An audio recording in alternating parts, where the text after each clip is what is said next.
Okay start. नमस्कार विद्यार्थी मित्रांनो. लॉकडाऊनच्या पार्श्वभूमीवर आदर्श विद्यालय मात्र सुरू करण्यात आलेल्या या अनोख्या वर्गामध्ये आपलं मी स्वागत करतो. आज आपण वर्ग 10 इतिहासामधील जे आपलं 5वं प्रकरण आहे ते आपण आजच्या तासामध्ये ते अभ्यासणार आहोत. तर तुम्ही साधारणतः की विचार करा की मोगल साम्राज्याच्या कालखंडामध्ये उदाहरणार्थ एखाद्या घटक राज्यामध्ये उदाहरणार्थ बिहारमध्ये जर दुष्काळ पडला असेल तर दुष्काळाची बातमी त्या सम्राटाला पोहोचवण्यापर्यंत किती वेळ लागत असेल आणि त्यावर विचार विनिमय करून तो जो सम्राट आहे त्यावरच्या काही उपाययोजना आहे तर त्या उपाययोजना करण्यासाठी आणि त्या बिहारपर्यंत पोहोचवण्यासाठी किती कालावधी लागत असेल याचा आपण विचार करू शकतो. कारण त्या कालखंडामध्ये प्रसार माध्यम जी होती तर ती तितकी प्रभावी नव्हती आणि म्हणून आज आपण जे 5वं प्रकरण आहे की ज्याचं नाव आहे प्रसार माध्यमे आणि इतिहास. मग प्रसार माध्यमे या शब्दामध्ये 2 शब्द दडलेले आहेत. जसं की पहिला आहे प्रसार आणि दुसरा आहे माध्यम. मग प्रसार म्हणजे काय तर दूरवर पोहोचवणे. एखादी माहिती बातमी ही दूरवर पोहोचवणे परंतु ती कशाच्या साहाय्याने एखाद्या माध्यमाच्या साहाय्याने आपण ती माहिती जी आहे तर ती दूरवर पोहोचवू शकतो. आणि अशा त्या कालखंडामध्ये साधारणतः पूर्वीच्या कालखंडामध्ये अशी एखादी माहिती राजाला जर जनतेपर्यंत जर पोहोचवायची असेल तर त्याला खूप दिवस लागत असायचे. उदाहरणार्थ राजा जो असायचा तर ती जी बातमी आहे आपल्या अधिकाऱ्यांच्या माध्यमातून तो गाव पातळीवर पोहोचत असायचा आणि गाव पातळीवर नंतर तो गावाचा जो प्रमुख असायचा तो गावामध्ये दौंडी पिटवल्या जात असायची आणि गावामध्ये दौंडी दिल्यानंतर ती जी बातमी आहे तर ती सर्वसामान्य लोकांपर्यंत ती बातमी पोहोचवल्या जात होती. आणि त्यामध्ये दुसरा पर्याय होता तो म्हणजे राजाची जी बातमी असेल तर ती बातमी एक व्यक्ती दुसऱ्या व्यक्तीला सांगत असायचा आणि दुसरा व्यक्ती हा तिसऱ्या व्यक्तीला सांगत असायचा आणि अशा प्रकारे ती बातमी सुद्धा लोकांपर्यंत ती पोहोचवल्या जात असायची. परंतु हा जो काळ होता कारण या काळखंडामध्ये आधुनिक जी साधनं होती ती अतिशय कमी किंवा नसल्यामध्येच गणती होती आणि त्यामुळं राजा आणि जनता यांच्यामध्ये संवाद जो होता तर तो कमी प्रमाणामध्ये साधला जात होता किंवा त्यांच्यामध्ये जे कम्युनिकेशन होतं तर ते तितकंसं प्रभावी नव्हतं. आणि म्हणून आज आपण या प्रसार माध्यमाची जी ओळख आहे तर ती आपण ही करून घेणार आहोत. आता ही जी प्रसार माध्यम आहे तर साधारणतः या प्रसार माध्यमांची जी ओळख आहे तर ती आपण या प्रकरणामध्ये करणार आहोत. प्रसार माध्यम जे आहे तर आज आपण पाहतो की जी प्रसार माध्यम आहे त्या प्रसार माध्यमाचा जो इतिहास त्याचा जर पाहायचं झालं तर साधारणतः आपल्या देशामध्ये इंग्रज आले. इंग्रज आल्यानंतर आपल्या देशामध्ये मुद्रण कला आणि वर्तमानपत्र ही सुरू झाली. आता वर्तमानपत्रामध्ये छापील बातम्या येऊ लागल्या आणि त्याचा जो प्रसार आहे एकाच वेळेस अनेक ठिकाणी त्याचा जो प्रसार आहे हा प्रसार सुरू झाला. त्यामुळे काय झालं की ज्ञानाचं बातम्यांचं आणि माहितीचं प्रसार करण्याचं वर्तमानपत्र एक प्रभावी साधन ठरलं. आणि म्हणून आपण प्रसार माध्यमांची ओळख करून घेत असताना आपण प्रसार माध्यमांचा इतिहास पाहत आहोत आणि इतिहासामध्ये आपण वेगवेगळे जे प्रसार माध्यम आहेत त्यापैकी आहे वर्तमानपत्र. आता हे जे वर्तमानपत्र आहे तर याची माहिती या प्रसार माध्यमांची माहिती आपण आजच्या तासामध्ये घेणार आहोत.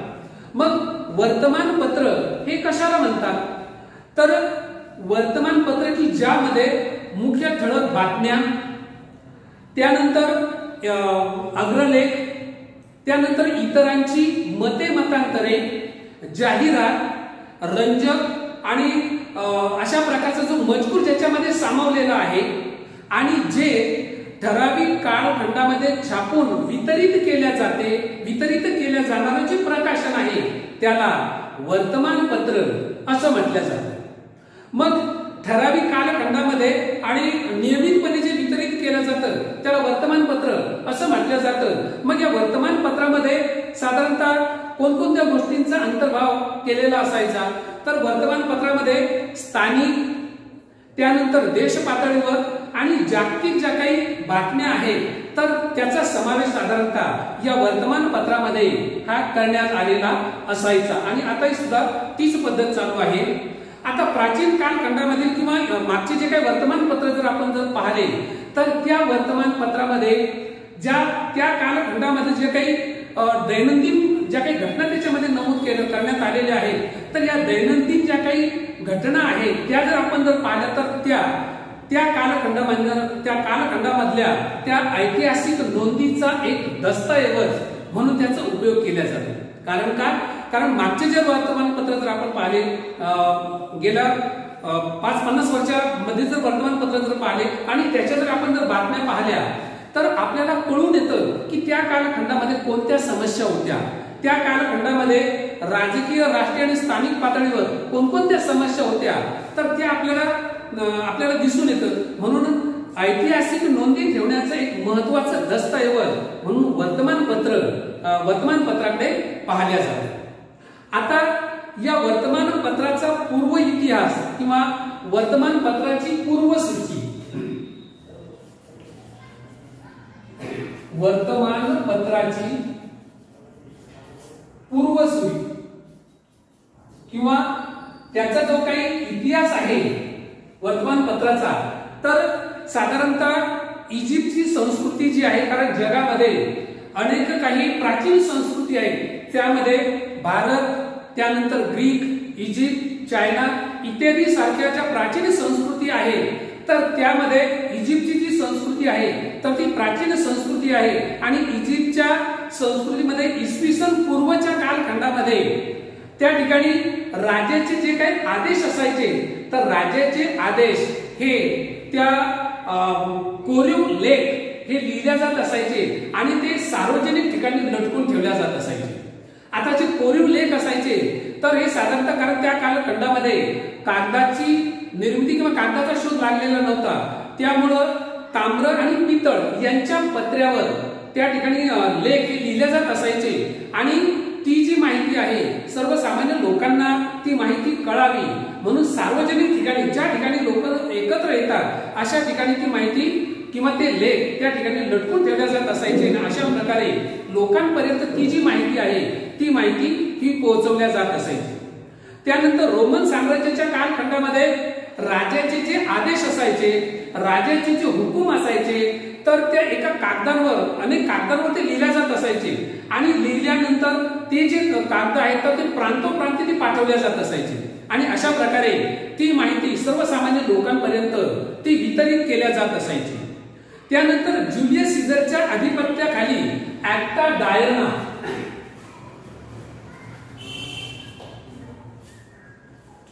ऍक्टा डायर्ना नावाचं एक वर्तमानपत्र होतं.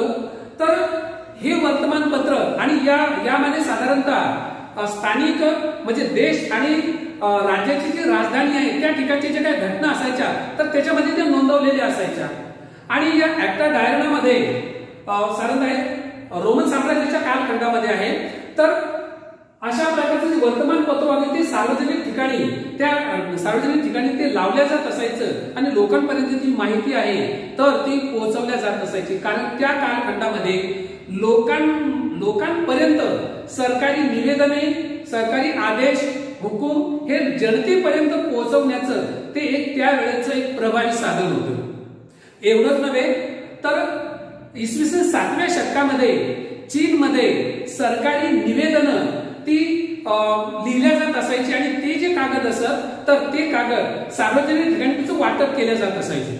म्हणजे वेगवेगळे माध्यमांचा वापर करून आता वास्तविकता ही सर्व वर्तमानपत्राची ती प्राचीन आवृत्ती असं त्याला म्हणता येईल. नंतर इंग्लंडमध्ये ज्यावेळेस युद्ध असेल किंवा एखादी महत्वाची घटना जर घडलेली असेल तर त्यावेळेस इंग्लंडमध्ये त्या प्रसंगी म्हणजे युद्धाच्या प्रसंगी असेल किंवा एखादी महत्वाची घटना घडलेली असेल तर त्यावर आधारित पत्रकं काढल्या जात असायची. आणि ही पत्रकं अधूनमधून काढल्या जात असायची आणि लोकांना तिचं वाटप, त्या पत्रांचं वाटप हे केल्या जात असायचं. आता पूर्वीच्या कालखंडामध्ये जसे मोठमोठी शहरं आहेत त्या ठिकाणी धर्मशाळा आहेत. मग धर्मशाळेमध्ये येणारे जे प्रवासी असायचे तर हे वेगवेगळ्या ठिकाणाहून येत असायचे. त्यानंतर काही फिरस्ते मंडळी असायची. फिरस्ते म्हणजे ते नेहमी 12ही महिने ते या शहरामधून त्या शहरामध्ये, या गावामधून त्या गावामध्ये ते जात असायचे आणि त्यांच्याकडे बातम्यांचा प्रचंड संग्रह असायचा. आणि म्हणून ते ज्या ठिकाणी जात असायचे, ज्या गावामध्ये जात असायचे, ज्या धर्मशाळेमध्ये ते थांबत असायचे, तर त्या ठिकाणच्या लोकांना त्या इतर ज्या काही घटना आहेत, इतर ज्या काही बातम्या आहेत, तर त्या लोकांना, स्थानिक लोकांना ते खूप रंगून सांगत असायचे. म्हणजे बातम्या किंवा माहिती पसरवण्याचं किंवा माहितीचं एक माध्यम हे त्यावेळेस हे लोक सुद्धा होते. आणि राज्याचे जे प्रतिनिधी असायचे तर ते गावोगावी असायचे. आणि हे जे प्रतिनिधी होते तर राजाला नियमितपणे त्याच्या दरबारामध्ये ज्या काही बातम्या असायच्या तर त्या नियमितपणे ते पाठवत असत. तर अशा प्रकारे एकंदर प्राचीन कालखंडामध्ये जी प्रसार माध्यम होती ही सर्वसाधारण प्रसार माध्यमच होती. तर अशा प्रकारची प्रसार माध्यम साधारणतः या प्राचीन कालखंडामध्ये होती. आता आपण पाहणार आहोत भारतामधील सुरुवातीचं जे वर्तमानपत्र होतं तर त्या वर्तमानपत्राचं नाव होतं बेंगॉल गॅझेट. आता हे जे वर्तमानपत्र होतं तर हे साधारणतः 29 जानेवारी 1780 मध्ये हे सुरू झालं आणि हे इंग्रजी वर्तमानपत्र होतं. देशामधलं हे पहिलं वर्तमानपत्र जे 29 जानेवारी 1780 मध्ये सुरू झालं. आणि हे वर्तमानपत्र ज्यांनी सुरू केलं त्यांचं नाव होतं James Augustus Hicky. James Augustus Hicky ते जे व्यक्ती आहेत तर ते त्यांची ही प्रतिमा आहे. जेम्स ऑगस्टस हिकी यांनी, हे आयरिश होते. आयरिश म्हणजे जसं की इंडियाची इंडियन तसं आयर्लंडचे आयरिश. तर या आयरिश व्यक्तीनं हे वर्तमानपत्र सुरू केलं आणि भारतामधील हे सर्वात प्रथम सुरू झालेलं हे पहिलं वर्तमानपत्र. मग हे पहिलं वर्तमानपत्र त्यानंतर भारतामध्ये मराठीमध्ये सुरू झालेलं वर्तमानपत्र ते आहे दर्पण. दर्पण हे वर्तमानपत्र इसवी सन 1832 मध्ये हे सुरू करण्यात आलं आणि हे मुंबई या ठिकाणी हे वर्तमानपत्र सुरू करण्यात आलं. आणि ते जे सुरू केलं तर ते होते बाळशास्त्री जांभेकर. बाळशास्त्री जांभेकर यांनी हे वर्तमानपत्र सुरू केलं आणि हे साधारणतः मराठीमधलं हे पहिलं वर्तमानपत्र आहे. आता या दर्पणचे जर अंक जर पाहिले, दर्पणचे जर पूर्वीचे अंक जर पाहिले, कारण वर्तमानपत्राच्या माध्यमातून काय होतं की तत्कालीन सामाजिक, आर्थिक, राजकीय आणि सांस्कृतिक परिस्थितीचं वर्णन किंवा त्या तत्कालीन परिस्थितीचा जो इतिहास आहे तर तो आपल्याला या वर्तमानपत्राच्या माध्यमातून आपल्याला तो अभ्यासाला मिळत असतो. त्याचं अवलोकन हे केल्या जातं. मग दर्पणच्या पूर्वीचे जर अंक पाहिले तर त्यामध्ये असंख्य बातम्या असतात. उदाहरणार्थ कंपनी इलाक्यातील, कंपनी म्हणजे ईस्ट इंडिया कंपनी, तर कंपनी इलाक्यातील कंपनी सरकारच्या 3 इलाक्यातील जमा खर्चांची यादी, किंवा या देशावर रशिया हल्ला करण्याचे भय, किंवा शहर साफ करण्यासाठी त्या ठिकाणी मंडळींची नियुक्ती करणे किंवा नेमणूक करणे, किंवा हिंदू विधवा विवाह कायदा, किंवा देशामध्ये कोलकाता या ठिकाणी देशामध्ये सुरू झालेलं पहिलं थिएटर, किंवा राजाराम मोहन राय यांनी इंग्लंडमध्ये जाऊन त्या ठिकाणी केलेली कामगिरी. तर असे साधारणतः विषय हे जर वर्तमानपत्र जर आपण जर पाहिले तर अशा प्रकारच्या ज्या बातम्या आहेत तर त्या आपल्याला सापडतात आणि तत्कालीन परिस्थितीचं अवलोकन हे आपल्याला त्यावरून होत असतं. मग दर्पण हे जे पहिलं वर्तमानपत्र बाळशास्त्री जांभेकर यांनी सुरू केलं आणि म्हणून त्यांना आद्य संपादक, कारण त्याचे ते संपादक होते आणि म्हणून त्यांना आर्य संपादक, आद्य संपादक असं त्यांना म्हटलं जातं. आणि त्यांचा जो जन्मदिवस आहे तो आहे 6 जानेवारी. आणि हा त्यांचा जन्मदिवस महाराष्ट्रामध्ये पत्रकार दिन म्हणून, त्यांचा जो जन्मदिवस आहे तर महाराष्ट्रामध्ये तो पत्रकार दिन म्हणून दरवर्षी तो साजरा केला जातो. तर अशा प्रकारे मराठीमधील पहिलं वर्तमानपत्र, त्यानंतर मराठीमध्ये आलेलं वर्तमानपत्र, दुसरं वर्तमानपत्र होतं, त्याचं नाव होतं प्रभाकर. तर प्रभाकर हे वर्तमानपत्र आहे भाऊ महाजन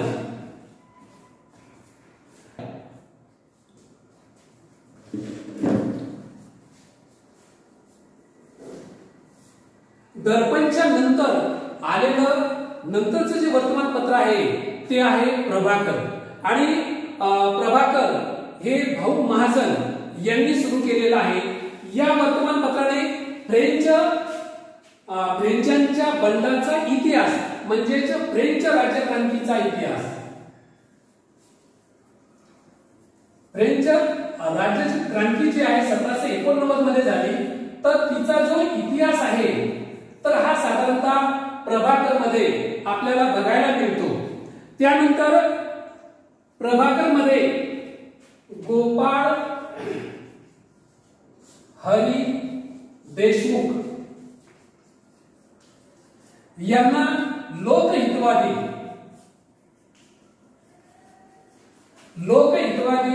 या नावानं त्यांना ओळखलं जातं. आणि हे एक महान समाज सुधारक आहे. त्यांनी या प्रभाकरच्या माध्यमातून त्यांनी शतपत्रे लिहिली. शत म्हणजे 100 पत्र त्यांनी प्रभाकर मधून प्रसिद्ध केली. आणि तिचा जो विषय होता तो होता समाज सुधारणा. समाज सुधारणेमध्ये आवश्यक बदल करण्यासाठी किंवा समाज व्यवस्था बदलण्यासाठी, म्हणून लोकांना जागृत करण्यासाठी किंवा लोकांची मनं वळवण्यासाठी त्यांनी प्रभाकर मधून शतपत्रे ही प्रसिद्ध केली. त्यानंतरचं वर्तमानपत्र आहे ते म्हणजे ज्ञानोदय. ज्ञानोदय या वर्तमानपत्रामध्ये 1842 मध्ये त्यांनी आशिया खंडाचा नकाशा आणि 1851 मध्ये युरोपचा नकाशा,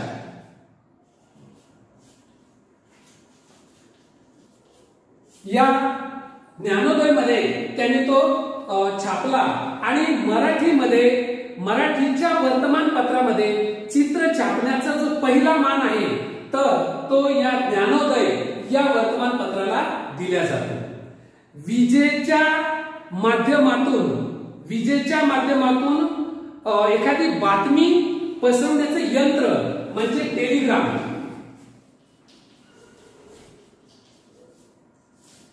हे जे यंत्र आहे तर ते भारतामध्ये 1852 मध्ये सुरू झाल्याची जी बातमी आहे तर ती ज्ञानोदयनच ती प्रसिद्ध केलेली होती.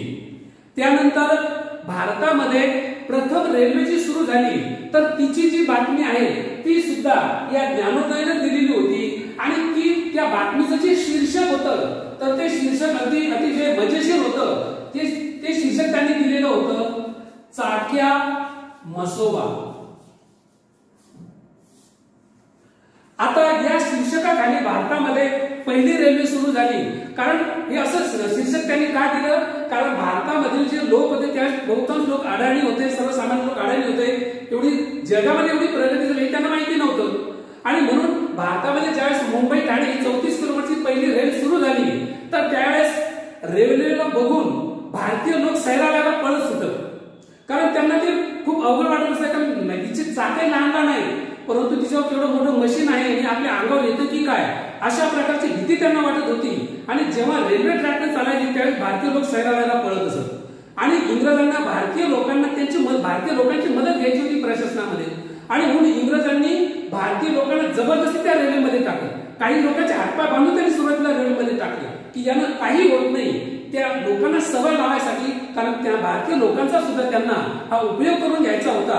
आणि ही जी बातमी आहे तर ही चाक्या म्हसोबा या शीर्षकाखाली ज्ञानोदयमध्ये ती प्रकाशित करण्यात आली. एवढंच नव्हे तर 1857चा जो उठाव झाला, या उठावाच्या ज्या बातम्या आहेत तर त्या सुद्धा या ज्ञानोदयमध्ये त्या प्रकाशित करण्यात आल्या. आता वर्तमानपत्र जे आहे तर हे समाज सुधारण्याचं एक प्रभावी साधन आहे. आणि हे जे समाज सुधारण्याचं प्रभावी साधन, जसं की इंदू प्रकाश हे जे वर्तमानपत्र जर घेतलं तर या वर्तमानपत्राने त्यावेळेस विधवा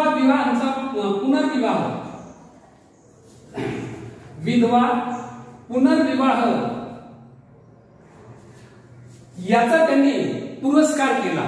आणि सर्वसामान्य किंवा बहुजन समाजाचं एक वर्तमानपत्र होतं, त्या वर्तमानपत्राचं नाव होतं दीनबंधू. त्या वर्तमानपत्राचं नाव होतं दीनबंधू.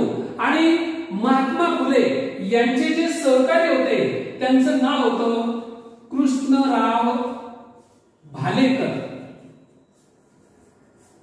यांनी हे वर्तमानपत्र सुरू केलेलं होतं. आणि या वर्तमानपत्रामध्ये तत्कालीन बहुजनांची सामाजिक स्थिती याचं वर्णन साधारणतः या वर्तमानपत्राच्या माध्यमातून किंवा तत्कालीन समपरिस्थितीचं अवलोकन आपल्याला दीनबंधू मधून आपल्याला बघायला मिळतं. त्यानंतर वर्तमानाच्या इतिहासामध्ये एक महत्वाचा जो टप्पा म्हटला जातो तर तो एक महत्वाचा टप्पा होता. आणि तो टप्पा म्हणजे की ज्यानं वर्तमानपत्रामध्ये एक आमूलाग्र बदल किंवा एक नवी दिशा देण्याचं काम त्यांनी केलं. आणि ती वर्तमानपत्र होती केसरी व मराठा. वर्तमानपत्राच्या इतिहासामध्ये आणि विशेषतः स्वातंत्र्यपूर्व काळातील भारतीय वर्तमानपत्राच्या इतिहासातला एक महत्वाचा टप्पा आहे. आणि ही जी वर्तमानपत्र होती तर ही 1881 मध्ये गोपाळ गणेश आगरकर आणि बाळ गंगाधर टिळक यांनी ही वर्तमानपत्र सुरू केली. आणि ही वर्तमानपत्र जी होती तर त्यांनी सामाजिक व राजकीय प्रश्नांना त्यांनी वाचा फोडली. तत्कालीन सामाजिक आणि राजकीय परिस्थितीमध्ये ही वर्तमानपत्र जे काही समस्या होत्या सामाजिक आणि राजकीय परिस्थितीमध्ये तर या प्रश्नांना वाचा फोडण्याचं काम या मराठा आणि केसरी यांनी केलेलं होतं. त्याचबरोबर देशहित, देशभाषिक ग्रंथ आणि युरोपीय राजकारण इत्यादी विषयांवर साधारणतः लेखन या वर्तमानपत्रामध्ये ते केल्या जात असायचे. एवढंच नव्हे तर आज आपण पाहतो की 21व्या शतकामध्ये ही जी वर्तमानपत्र आहे 21व्या शतकामध्ये वर्तमानपत्र ही लोकशाहीचा चौथा आधारस्तंभ म्हणून ती मानल्या गेलेली आहे. तर अशा प्रकारे ही जी काही सर्व वर्तमानपत्राचा जो इतिहास आहे तर हा साधारणतः इतिहास आपण हा थोडक्यात अभ्यासलेला आहे. आणि तुम्ही जे राजकीय नेते आणि त्यांनी निर्माण केलेली किंवा त्यांनी सुरू केलेली वर्तमानपत्र यांची जी यादी आहे तर ती यादी तुम्ही तयार करायची आहे आणि आपल्या ग्रुपवर टाकायची आहे. स्वाध्याय जो आहे तो स्वाध्याय सुद्धा तुम्ही करायचा आहे. तुमच्या वया ज्या आहेत तर जेव्हा शाळा सुरू होईल सर्वांच्या वया या तपासल्या जाणार आहेत. हे जे काही तुम्हाला गृहपाठ दिलेला आहे हा गृहपाठ करायचा आहे, कारण या गृहपाठावरच तुमचे जे काही अंतर्गत गुण आहेत त्यावर आधारित आहेत. आणि म्हणून सर्वांनी जे जे विषयाचे जे काही गृहपाठ तुम्हाला दिले जातील तर ते सर्व गृहपाठ तुम्ही रेडी ठेवायचे आहे. धन्यवाद.